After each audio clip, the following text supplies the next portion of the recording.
All right, welcome back to The Explainer. Today we are diving deep into one of the earliest and most impactful betrayals in all of One Piece. It's a story that's all about a thief, a clown, and a decision that really changes everything. So let's get right into Chapter 9. So it all boils down to this one question, right? What happens when a pirate who desperately needs a navigator runs into a navigator who absolutely despises pirates? This clash is the spark that ignites everything in Chapter 9, titled Femme Fatale. Okay, so first things first, let's set the stage. We're introduced to two key players whose paths are about to cross in a big way, and it's all because of one single priceless object. So, we kick things off with our main man, the super optimistic Luffy, and he literally just stumbles upon this thief. But she's got a very specific and, honestly, pretty dangerous specialty. She only steals from pirates. So you gotta be asking, who is this person? Who is brave enough, or maybe crazy enough, to target the most feared people on the seas? Well, this is Nami, and she's not just any thief. She has made an entire career out of this. Let's break down her whole deal. It's pretty straightforward, but wow, is it intense. She's a lone wolf, a freelance thief, and her whole thing? She only robs pirates. She thinks they're all just worthless scum, and her big, ultimate goal? To scrape together 100 million berries. I mean, that is an insane amount of cash. And this is where it gets really interesting. It's not just about the money. This one line tells you everything. She's got this desperate plan to buy back her village. Suddenly, there's this whole layer of tragedy to her character. And of course, Luffy has absolutely no clue. And all of this leads us to the prize that kicks everything off. It's a map to the Grand Line, the ultimate dream for every pirate out there. For someone like Luffy, it's his destiny. But for Nami, it's just another payday. Every big score has a mark, right? And the pirate Nami just ripped off, well, he is not the guy you want to make an enemy of.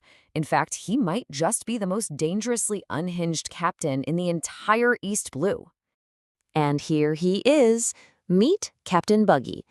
Don't let the whole clown get up fool you. That theatrical look is just a cover for a seriously short fuse and a love for, extreme violence. And right now, he is not happy. I mean, look at this. This one moment tells you everything you need to know about how dangerous this guy is. One of his own crew members just says the wrong thing about his nose, just misspeaks, and Buggy's response is instant, deadly force. He's not just a bad guy, he's completely unstable. And Nami lays it all out. The reason this whole town is a ghost town, it's because of Buggy. Apparently, he blew an entire village to bits with his cannons just because some kids made fun of his nose. So yeah, the stakes for crossing this guy, they could not be higher. So what does all this lead to? It sets us up for this incredibly tense, completely fake partnership. It's an alliance that's born out of need, but a need that is completely misunderstood on both sides. And then you have Luffy. He's just so optimistic, He sees this amazing navigator who can help him live out his dream of becoming king of the pirates. He has absolutely zero idea how she really feels about people like him. His offer is so pure, so simple, and just so incredibly naive. And Nami's response? It's not just a no thanks. It is gut level. It's absolute. This isn't just a pet peeve for her. It's like a core belief. The one thing that Luffy wants to be more than anything in the world is the one thing she hates most. And this right here just lays it all out so perfectly. On one side, you have Luffy with this big, genuine, smiling offer of friendship. And on the other, you have Nami, thinking to herself that he's just some stupid, worthless plunderer she can manipulate. The difference is just, wow, it's huge, and you just know a betrayal is coming. So, seeing her chance, Nami comes up with this ice-cold, calculated plan in like 2 seconds. She'll pretend to go along with him, lead this trusting kid right into the lion's den, and then use the chaos to get her hands on Buggy's real treasure. To her, Luffy isn't a person, he's just a pawn. Which, of course, brings us to the climax. This is where that fragile, totally fake alliance just completely shatters in this really shocking and sudden betrayal. And man, the trap springs fast. 1 second, they're just walking and talking, heading to the tavern. The next, that friendly mask just drops, and boom, Luffy's tied up before he even knows what's happening. The switch is just instant.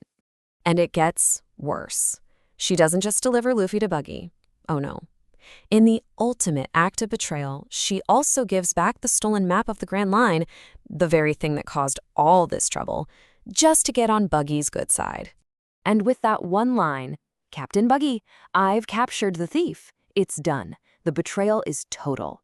She doesn't just hand him over, she frames him as the one who stole the map, shifting all the blame. And then, to top it all off, she asks to join Buggy's crew. Just incredible. I mean, this shot right here, this is rock bottom for Luffy. He's trapped in a cage, betrayed by someone he thought could be a friend, and now he's completely at the mercy of this lunatic pirate. And all the while, Nami is just coolly planning her next move. Grab the loot and get out. But the chapter doesn't leave us hanging in complete misery. Just when it seems hopeless, a new piece enters the board. Rower Noah Zolo, Luffy's super loyal first mate, has finally caught up. He wanders into this empty ghost town looking for his captain and immediately bumps into Buggy's crew. You just know a fight is about to break out. And that is where they leave us. We're stuck with this huge question. Is Nami's ruthless, clever plan actually going to work? Is she going to get away with all that treasure? Or is the arrival of a loyal friend about to prove that the bond between crewmates is way stronger than any betrayal?